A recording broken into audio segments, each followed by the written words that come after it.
Hello, ladies and gentlemen, and welcome to today's broadcast on challenges of establishing laboratory-developed tests by Dr. Vijay Singh. I'm Bill Anliker from Thermo Fisher Scientific, and I'll be moderating today's event. Before we begin, I would like to encourage you to engage with us. You can submit as many questions as you want at any time you want during the presentation. Simply type your question in the Q&A box on the left-hand side of your presentation screen and click Submit.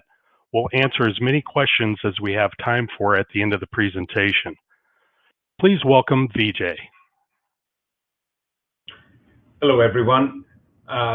Today I'll be talking about our experience here at HealthTrackRx. We are a specialty infectious disease testing lab right outside Dallas. And so I'll be talking about our experience in establishing laboratory-developed tests, or LDTs, specifically for disease diagnostics.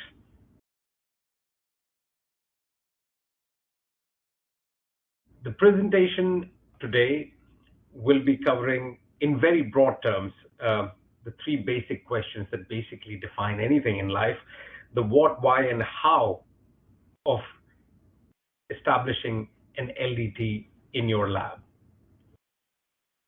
So what is an LDT? As the FDA defines it, now technically an LDT is not FDA approved and is defined as an in vitro diagnostic test that is developed, validated, and commercialized for use within a single laboratory. And for anyone who's interested in developing LDTs for use in their lab, I would highly recommend the website that you see on the slide right now to visit this website, because it has some really great information of what defines an LDT and how to get started. So now the question is, why are LDTs needed? Now, very often, and I'll show you some examples later, it is the case that certain diagnostic tests are not available commercially, and there can be a number of reasons for that. Maybe it's a rare target that you're interested in, or the clinical utility of that particular test is not very well defined, and it is simply not commercially viable to bring those tests to market. Keep in mind that developing and getting full FDA approval for a single test, for the manufacturer, it can cost upwards of $10 million, to get full FDA approved test.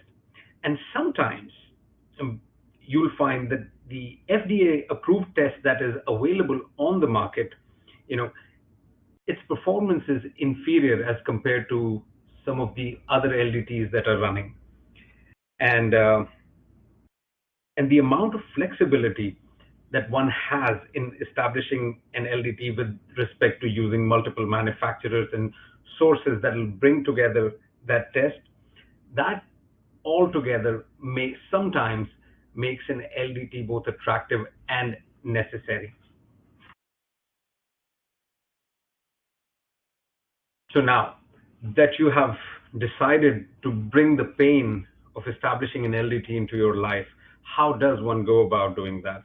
And the very first thing that you do is that you look for, the regulations and the guidelines that define this process. And this is the very point that it begins to, get confusing, because you have all these very different regulating and guiding authorities that define both the test characteristics and the laboratory practices. Now, within the US, the ultimate authority on LDTs is the FDA, or the Food and Drug Administration.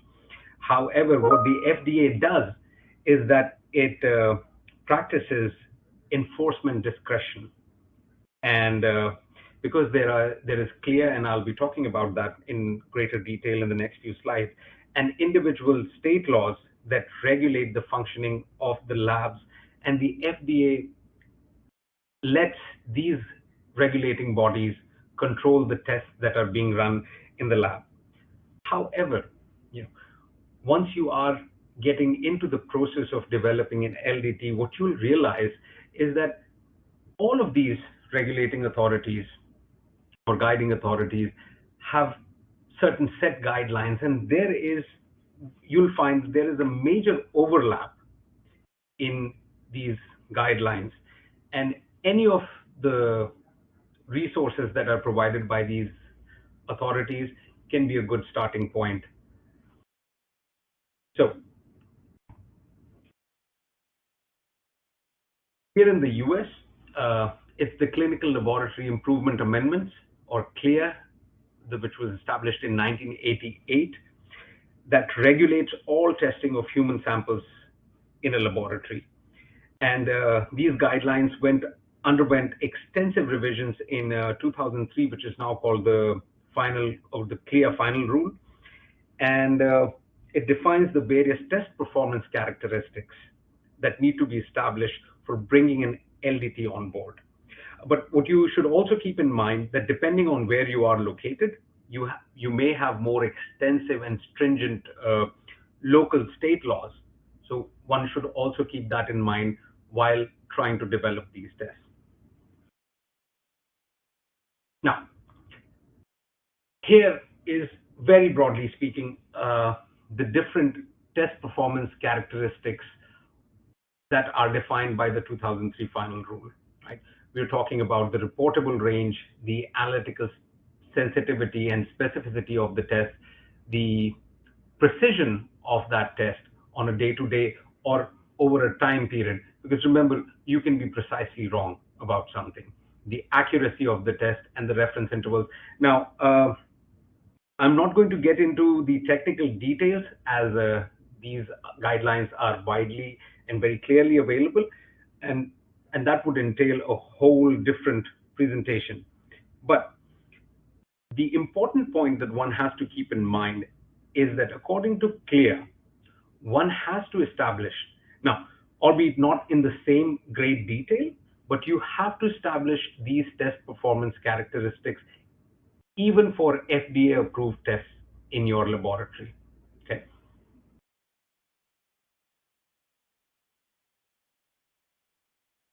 So what was our experience here at HealthTrackRx in developing some of these LDTs?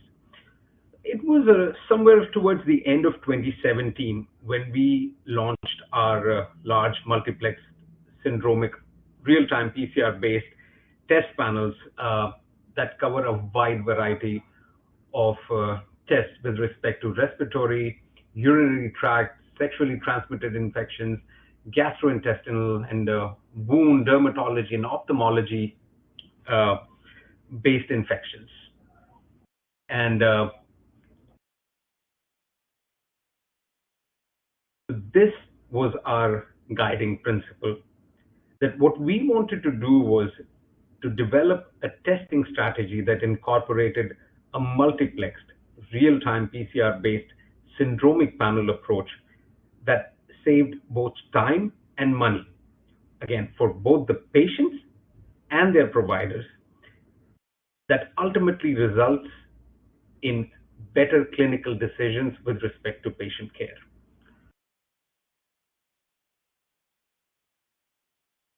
So in brief, the idea was to provide the maximum amount of clinically relevant information to both the patient and the provider, and to do so at a reasonable cost, again, to the patient and to us at a reasonable cost and profit margin.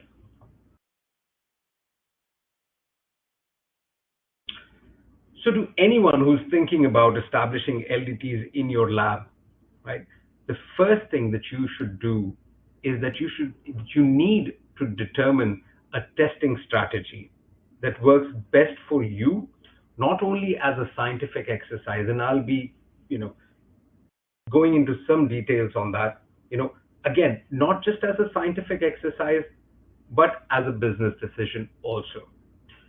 And it is not just the test or the assay alone that has to be the focus. It is the whole workflow within the lab that feeds into that test that needs to be streamlined in such a manner that the wastage of time, money, and resources is minimized, and the information that is generated for both the provider and the patient is maximized. And again, I'll be bringing up this point again and again, is that as you begin to think about developing these strategies, these workflows, or bringing these tests on board, right, you would want to work very closely with your assay manufacturer or your test developers, right? So what was our approach when we looked at the whole workflow, right?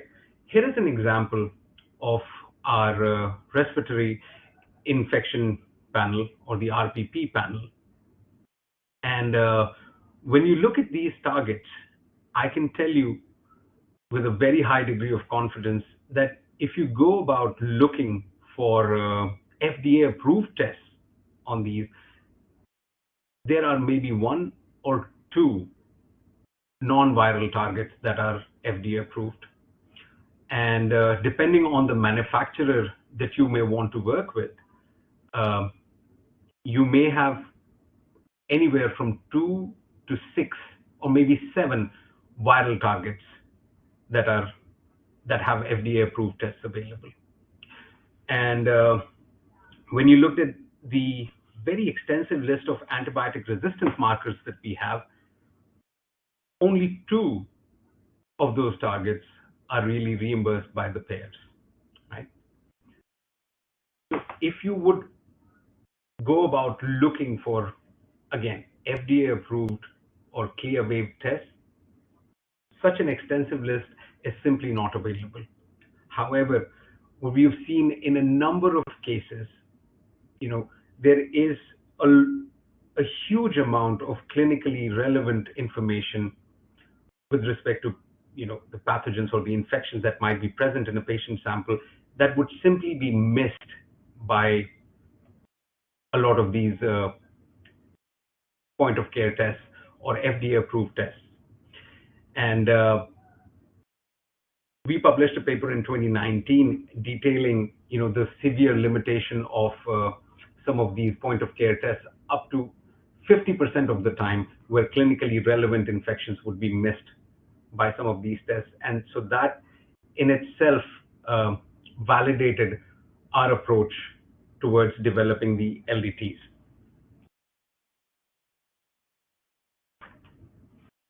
And to talk about the workflow, as I said, everything else that flows into that assay is also equally important. So we spent a significant amount of time and resources in developing a lysis and transport medium. And I can say that we've sort of achieved true synergy, wherein we use this single medium for all our different sample types. So whether it's RPP, STI, wound, GI, whatever the sample type may be, we use this single medium for transport, and that allows for in-transit lysis also. And again, like I said, as a business decision, when we looked at developing the LDTs, what we realized that that running these extensive panels would make sense at a certain patient volume or sample volume.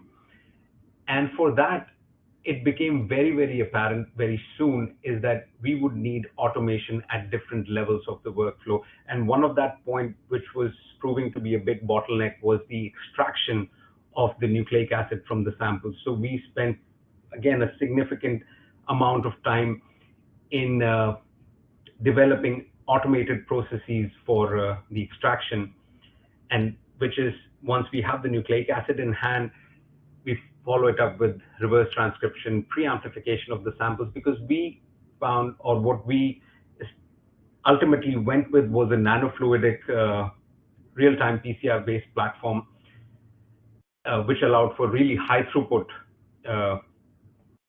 performance of the PCR, and then followed by that real-time PCR that I was talking about, ultimately leading to the report, which is the product that we put out for the providers and the patient.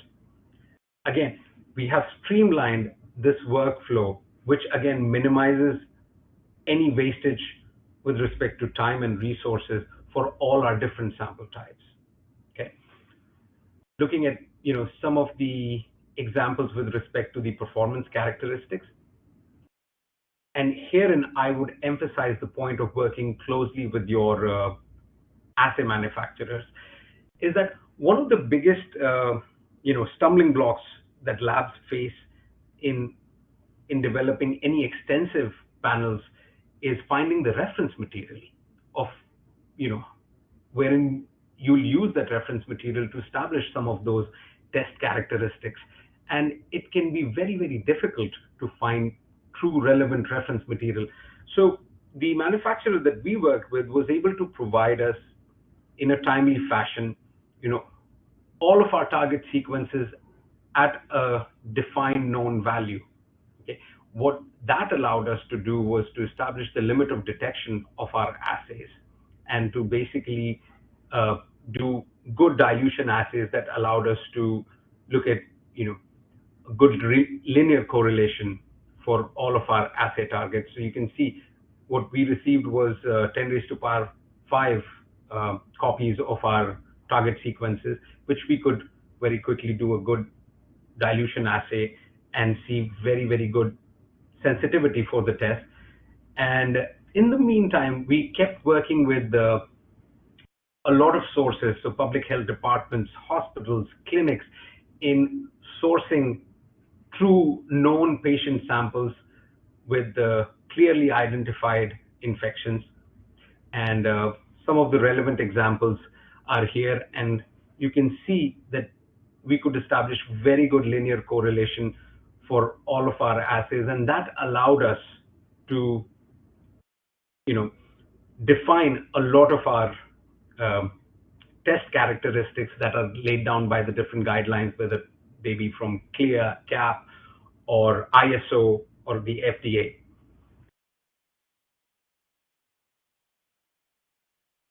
And now, I'll be talking about a more, you know, timely example, which was the establishing of a COVID-19 test here at HealthTrackRx. And it was somewhere in February of 2020 when the COVID-19 was declared as a public health emergency and as a pandemic. And so we moved very fast. Now, keep in mind that our experience was more with these multiplexed large panels, and we never, till this point, we haven't really done any single target, single pathogen type PCR tests in the lab. But we moved fairly quickly in trying to establish this test. And when we started generating data for this test in the lab, um, the emergency use authorization that was given by the FDA was very limited. It was only for a particular extraction type.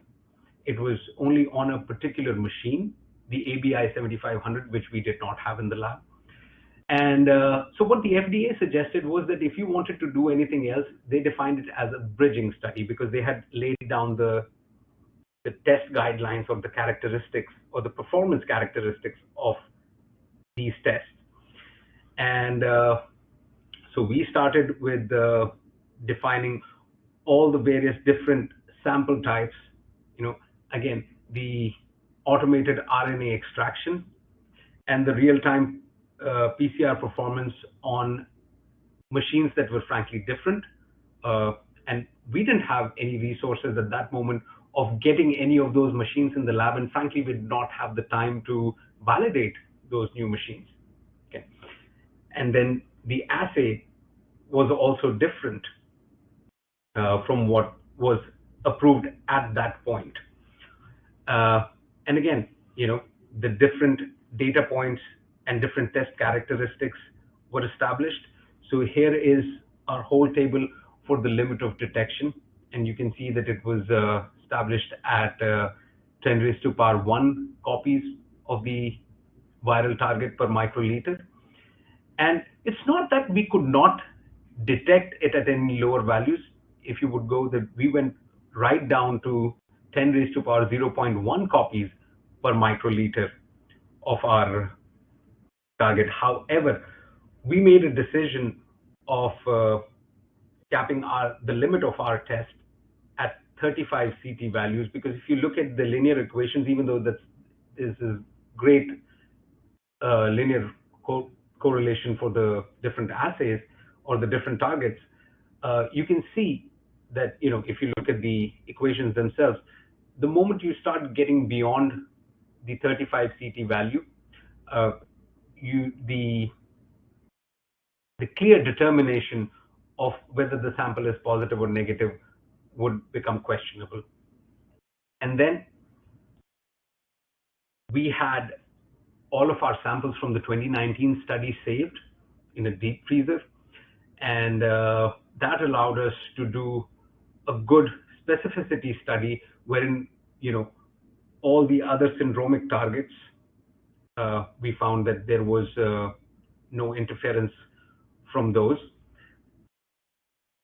And overall, the specificity of testing a difficult sample type like the sputum samples as opposed to a nasal or an oropharyngeal swab, uh, put together, the predictive value of our test, both positive and negative, was found to be 100%. And then at the same time, we moved very quickly to do interlab correlations. And, for as per FDA guidelines, we took the difficult sample type, which was the sputum, and we correlated our results with another lab.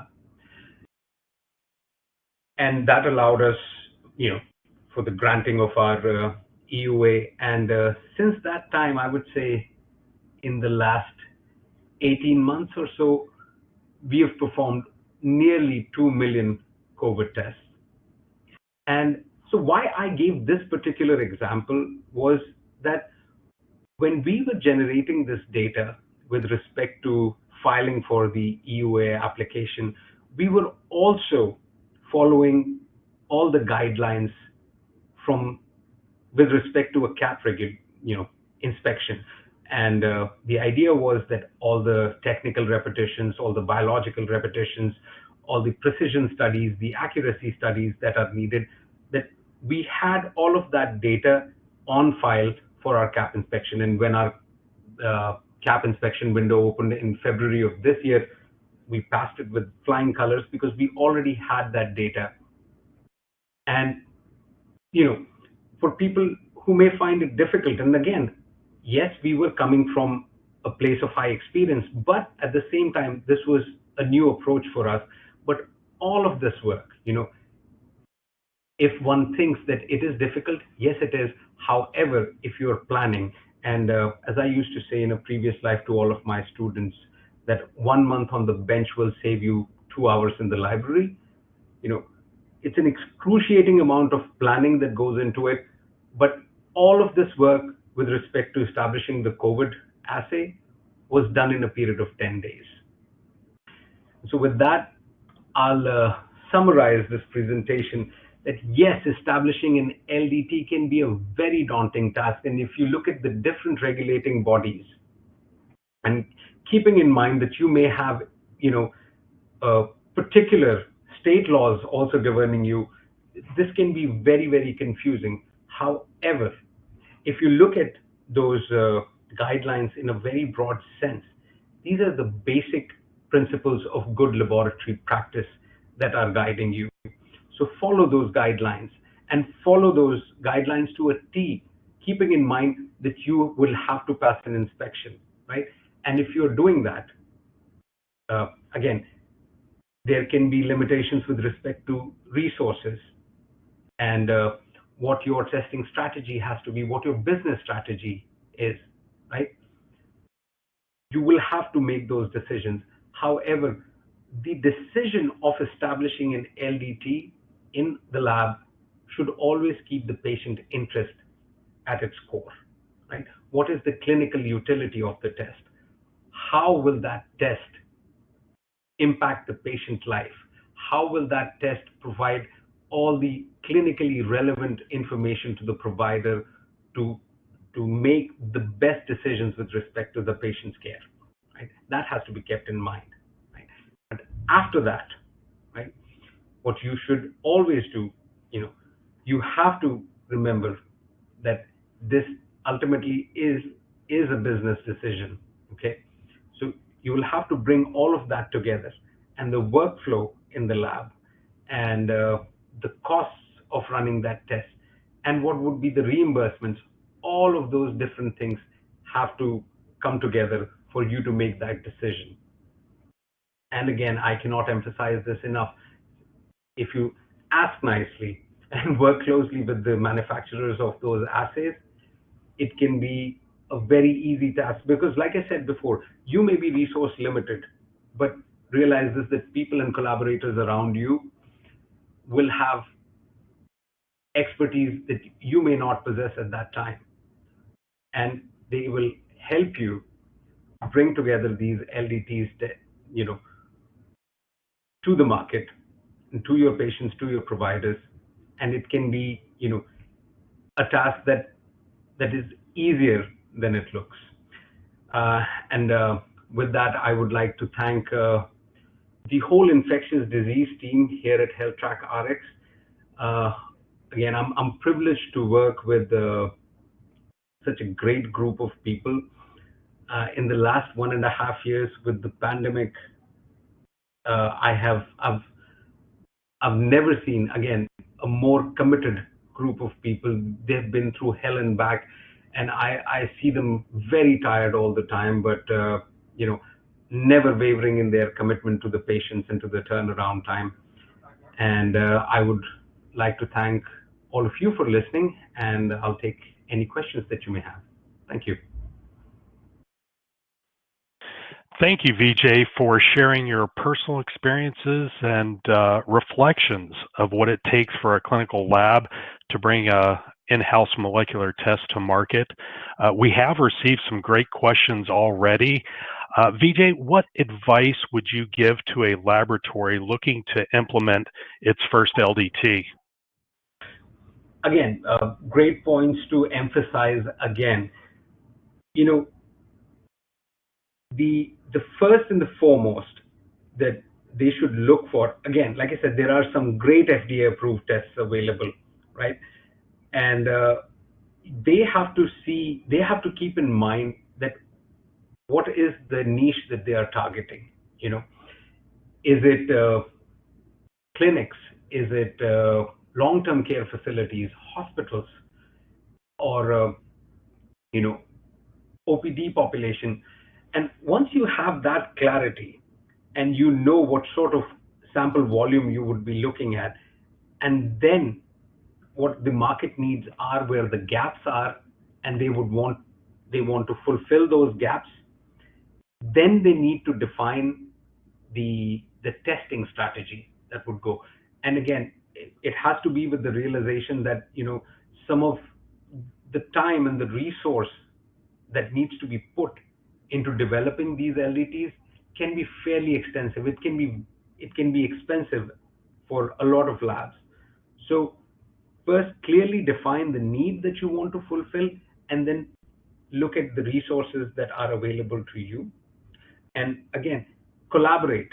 Like I said, one of the big stumbling blocks in defining the test characteristics is finding the resource or the reference material.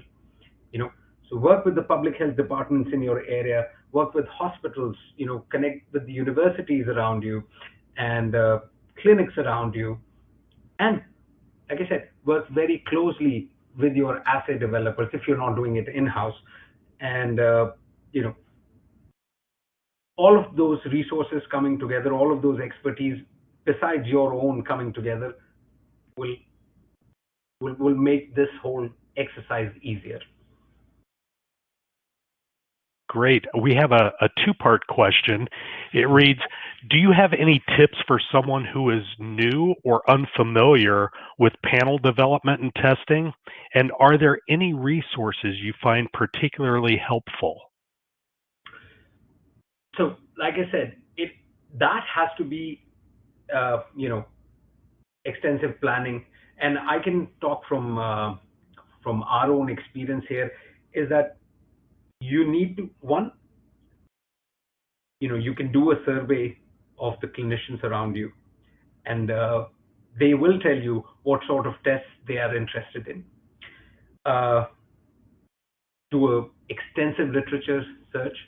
The idea with us was to bring together, a very high percentile of the pathogens representing each syndrome. And then obviously at the same time, we did a market survey of the clinicians around us. And, they pointed out certain targets that were not a part of our original list, but we found that there was enough interest in the clinicians for those particular tests or for those particular pathogens for each panel type. And again, I say this with the full realization that not all laboratories are going to have those resources at their disposal, or they may not have the time or the money to invest into that. However, I would still very seriously suggest for everyone to try and take that approach, because in the long term, that would allow you to put a good product out in the market like I said, I keep saying again and again, for both the patient and the provider. And then how you design your workflow will allow you to do it at a price point that would, again, maximize the information and minimize the cost. Vijay, how quickly are you able to change your panel content and bring a new test to offer to your clients? So the nature of our large multiplex panels, the way they are engineered and the way the technology is, it takes anywhere from 4 to 8 weeks if we have to make extensive changes on our panels. However, depending on, I'll give you an example. What we realized with our STI panels was that a large number of the providers were interested in gonorrhea, chlamydia, and trichomonas test only. And so what we did was that we created a small panel specifically for that. And we basically took these three targets out of our large multiplex panel. And again, I think we'd already cut our teeth with the COVID assay. And it, from the standpoint of manufacturing, it took less than 3 weeks to do that.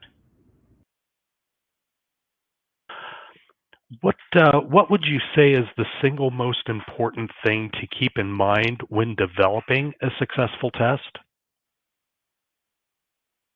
Personally, I would say that you need to look at the clinical utility of that test, and always keeping the patient's interest at heart, but not losing the perspective that yes, it is a business decision also. So one has to bring in different aspects. There is no one true fact or aspect that defines the LDT. And so you will have to keep in mind that is there, a gap in what is available to the patients? Is there a certain market need? And again, if you do decide to bring that on board, what would be the implications of running that test with respect to payer reimbursements? And even if those reimbursements are low, can you design a workflow that will minimize your cost and would allow you, depending on the sample volume, would allow you to perform that test? And can you bring that, or can you commercialize that test within a reasonable profit margin? So all of those aspects truly come together. And so I wouldn't say that there is one true aspect that is overarching and defines it. We do have time for one more question. Vijay, what are the most time-consuming or challenging parts of the process for bringing a test to market? Do you have any advice? So, like I said, one of the, it's the actual planning of the assay itself. And, you know, once you have identified the system that you want to work with, and then, there are certain areas that are more clearly defined. Like I would say in the whole process, the nucleic acid extraction process, that's more well defined. There are certain known ways that in which you do it, and you may have experience with one system versus the other, and those are easier still. However, the design of the panel itself, you know, and then depending on who your manufacturer is, that can take a long amount of time. And then once you once you have the assays in house, once you have them in your hand, the the thing that can take a bigger amount of time, is finding the proper reference material.